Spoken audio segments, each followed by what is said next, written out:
주님께서 여러분과 함께 또한 사제의 영과 함께 요한이 전한 거룩한 복음입니다. 주님 영광 받으소서. 위에서 오시는 분은 모든 것 위에 계신다. 땅에서 난 사람은 땅에 속하고 땅에 속한 것을 말하는데 하늘에서 오시는 분은 모든 것 위에 계신다. 그분께서는 친히 보고 들으신 것을 증언하신다. 그러나 아무도 그분의 증언을 받아들이지 않는다. 그분의 증언을 받아들이는 사람은 하느님께서 참되심을 확증한 것이다. 하느님께서 보내신 분께서는 하느님의 말씀을 하신다. 하느님께서 한량없이 성령을 주시기 때문이다. 아버지께서는 아드님을 사랑하시고 모든 것을 그분 손에 내주셨다. 아드님을 믿는 이는 영원한 생명을 얻는다.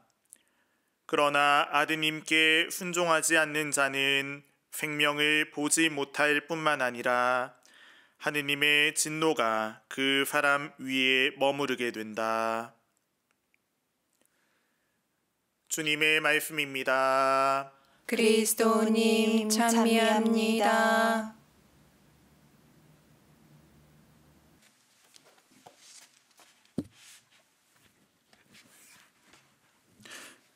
찬미 예수님. 찬미 예수님. 예전 팟캐스트를 들으면서 한 인류학자의 질문, 어떻게 인간은 다른 동물과 다르게 문명을 이루게 되었는가에 대한 답으로 어떤 어려운 상황에 있는 이웃을 서로 보살피는 문화에서 시작되었다라는 내용을 들은 적이 있습니다.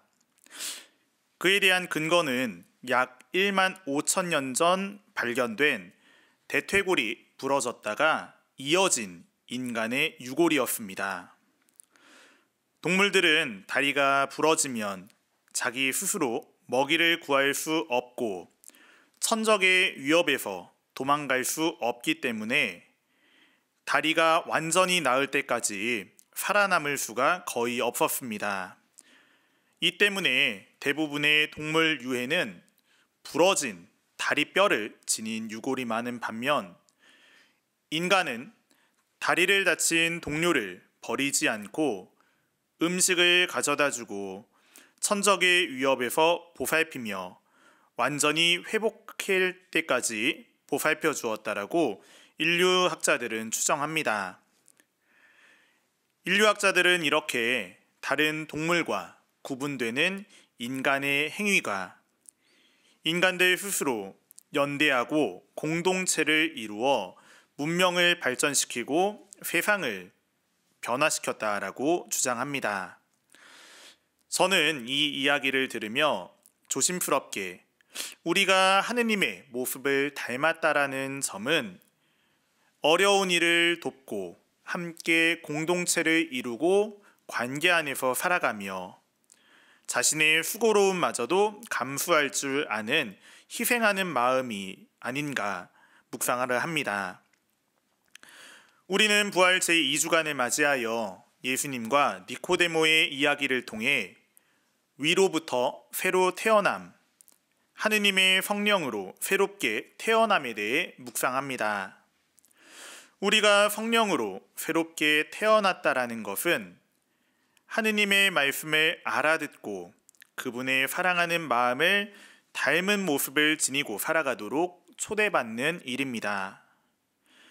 하느님 아버지께서 성령을 통하여 아드님께 자신의 모든 것을 내어주시고 아드님께서는 성령을 아버지께 내어드리며 자신의 모든 것을 돌려드리는 삶을 우리에게 보여주셨습니다.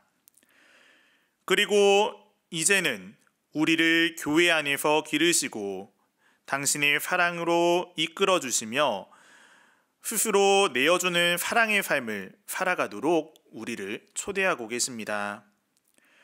우리 스스로가 이 세상에서 나 혼자 살아가는 것이 아니라 다른 이들과 함께 살아가고 있음을 깨닫고 서로 연대하는 삶을 살아가는 행복으로 초대하고 계십니다.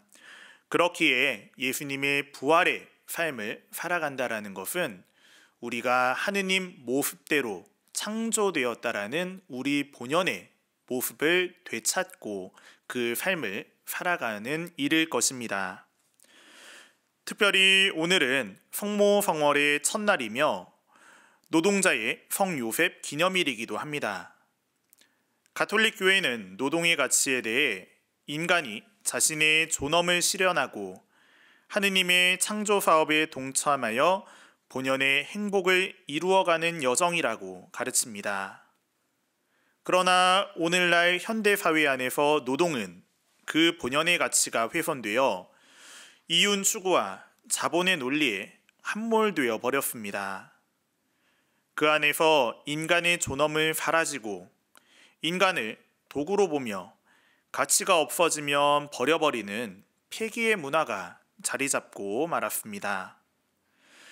지난 4월 28일 국가에서 제정한 첫 산재 노동자 추모의 날 발표된 우리나라의 노동 현황에서 지난 5년간 하루 평균 7명이 자신의 일터에서 죽고 517명이 여전히 다치고 있다라고 전합니다.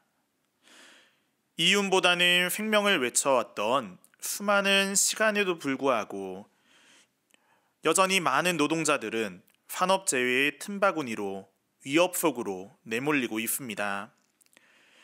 이에 얼마 전 선종하신 프란치스코 교황님께서도 노동이 한낱 이윤의 논리에서 벗어나 인간의 기본 권리이자 의무로 한 사람의 존엄을 표현하고 드높일 수 있도록 체험할 수 있으려면 교회가 어떤 공헌을 할 수 있는지 물어야 합니다. 라고 우리에게 말씀하십니다.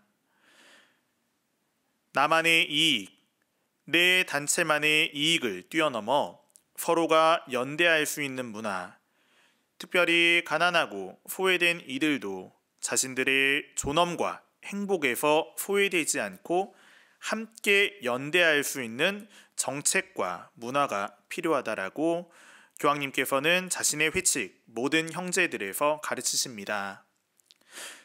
특별히 부활 시기를 살아가며 우리가 원래 하느님 닮은 존재로서 태어난 모습을 되찾고 서로 사랑하고 다른 이에게 나를 내어놓을 수 있는 존재로 태어났음을 기억하며 우리가 살아가는 이 세상에서 서로 사랑하고 내어주며 다른 이들과 함께 나아가고 연대하는 문화가 정착되기를 바라며 살아가는 오늘이 되었으면 좋겠습니다.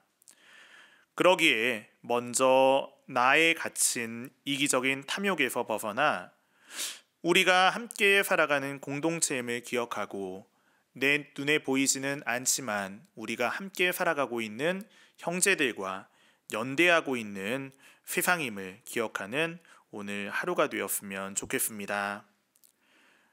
프란치스코 교황님의 회칙 모든 형제들의 문장을 인용하며 늘 약자들과 인간에 대한 사랑이 가득하셨고 그 사랑을 온몸으로 보여주신 프란치스코 교황님과 또 이 세상에서 노동자로 살아가고 있는 우리 모두를 우리보다 먼저 앞서 세상을 떠난 이들을 모두 기억하며 강론을 마칠까 합니다. 사회적 사랑은 사랑의 문명을 향하여 전진할 수 있게 합니다. 우리 모두는 이 사랑의 문명을 향하여 나아가도록 부름받았음을 느낍니다. 보편적 역동성을 지닌 애덕은 새로운 세상을 건설할 수 있습니다.